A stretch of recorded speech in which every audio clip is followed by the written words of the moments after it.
तो ऐसे ड्राइंग करने के लिए सबसे पहले आप लोगों को गाइडलाइंस के ऊपर ध्यान देना पड़ेगा। जैसे एक बिल्डिंग बनने से पहले एक स्ट्रक्चर बनते हैं, वैसे ही हमारा ड्राइंग में भी एक स्ट्रक्चर ड्रॉ करना पड़ता है। ये सबसे मेन एंड सबसे टाइम टेकिंग पार्ट होता है। इसको करने के वक्त आप जितना ज़्यादा टाइम दोगे, जितना ज़्यादा ऑब्जर्व करोगे, उतना ज़्यादा आपका ड्राइंग अच्छा होगा। मुझे लगा कि आइज थोड़ा सा नीचे हो गया है, इसलिए मैं उसको इरेज करके ऊपर में ड्रॉ कर रही हूँ। तो इस वक्त में हमें डिटेलिंग के ऊपर ध्यान बिल्कुल भी नहीं देना है। हम लोगों को सिर्फ देखना पड़ेगा कहाँ पे कौन सी पोर्शन होगा एंड पेपर कंपोजिशन कैसे होगा एंड जो ड्राइंग का बड़े बड़े पोर्शन है वो कहाँ पे होगा। पूरे ड्राइंग में ये पार्ट ही सबसे ज़्यादा इम्पॉर्टेंट है एंड सबसे ज़्यादा टफ भी। अगर आप लोग एक बार ये पार्ट सीख लेते हो देन आप लोगों का हर एक ड्राइंग अच्छा होगा। मैं आप लोगों को रिकमेंड करूँगी बहुत ही जल्द आप लोग थोड़ा सा टाइम देके, थोड़ा सा एफर्ट देके ये पार्ट आप लोग सीख लो। तो फर्स्ट लेयर में हमारा जो भी मेन सब्जेक्ट है उसको हाईलाइट करना पड़ेगा। उसमें दिखना पड़ेगा कहाँ पे और क्या क्या प्रॉब्लम हो रहा है एंड वो प्रॉब्लम आप लोगों को ठीक करना पड़ेगा।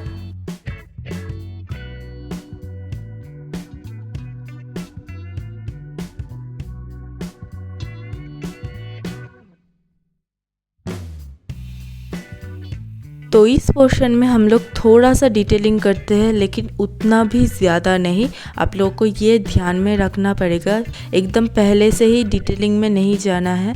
पहले हम लोगों को ऑब्ज़र्व करना है। इस पार्ट में भी हम लोगों को बहुत ही ज़्यादा ऑब्ज़र्व करना है। एक एक जो स्ट्रोक है वो ध्यान से देना है।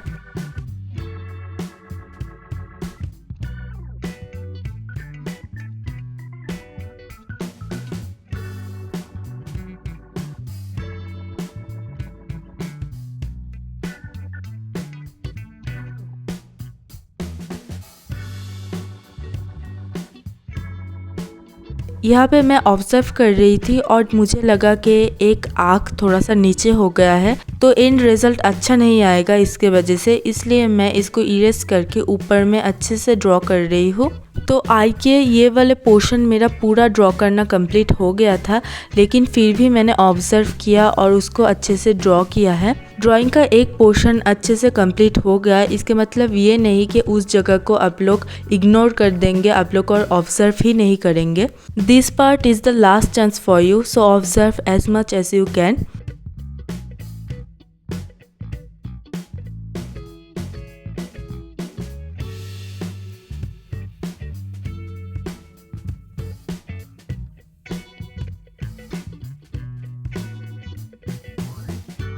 यहाँ पे हम लोग देखेंगे कहाँ पे हेयर स्टार्ट हो रहा है, कहाँ पे एंड हो रहा है।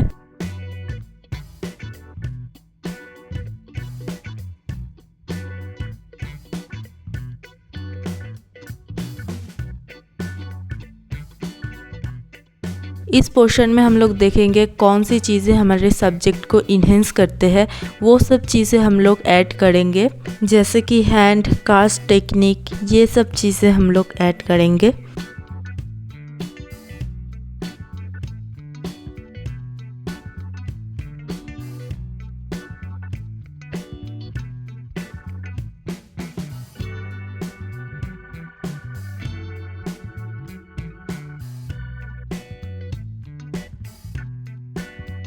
जो भी गाइडलाइंस है उसको हम लोग इरेज कर रहे हैं।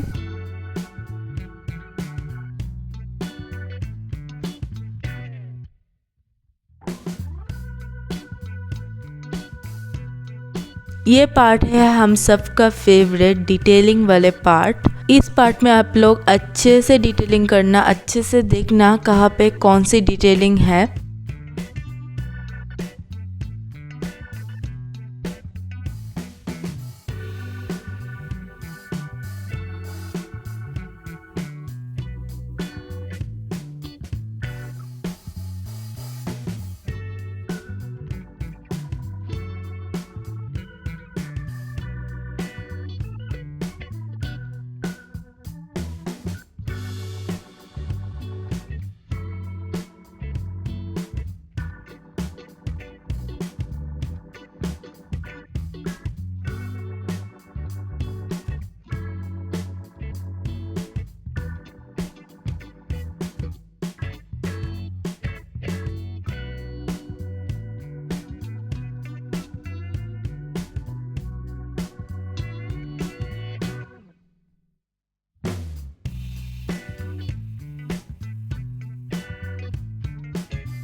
ये है कलरिंग वाले पार्ट या शेडिंग वाले पार्ट। आप लोग कलरिंग भी कर सकते हैं, शेडिंग भी कर सकते हैं। मुझे लगा इस ड्राइंग के साथ शेडिंग अच्छे से जाएगा, इसलिए मैं शेडिंग कर रही हूँ। तो ये पूरे ड्राइंग में मैंने सिर्फ 2 पेंसिल का ही यूज़ किया है, but I use 3 types of erasers.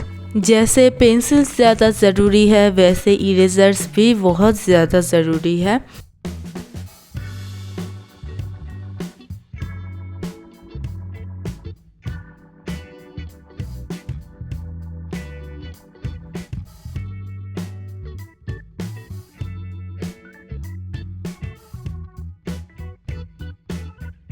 मैं इस ड्राइंग में आप लोगों को दिखाना चाहती हूँ कैसे आप लोग एक रफ सा शेडिंग करके भी अच्छे ड्राइंग बना सकते हैं। तो मैं यही बोलना चाहती हूँ, मीडियम्स उतना ज़्यादा मैटर नहीं करता है। अगर आप लोगों का बेस क्लियर है, बेस के ऊपर आप लोग ध्यान दीजिए, इसको अच्छे से ड्रॉ कीजिए।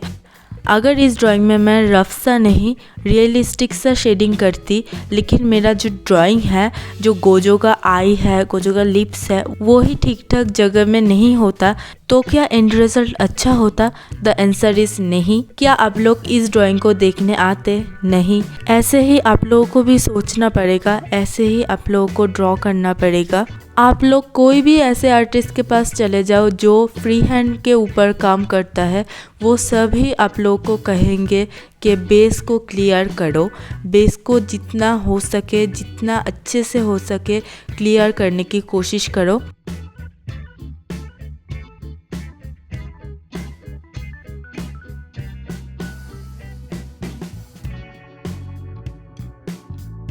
और यहाँ पे मेरा पेंसिल का निब बार बार टूट रहा था।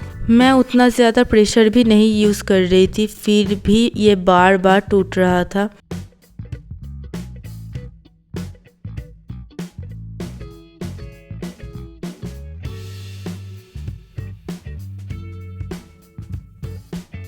This is the final result. Don't forget to like, comment, share and subscribe. Comment में बोलना कौन से कैरेक्टर को मैं नेक्स्ट ड्रॉ करूँ। See you in the next video. Bye.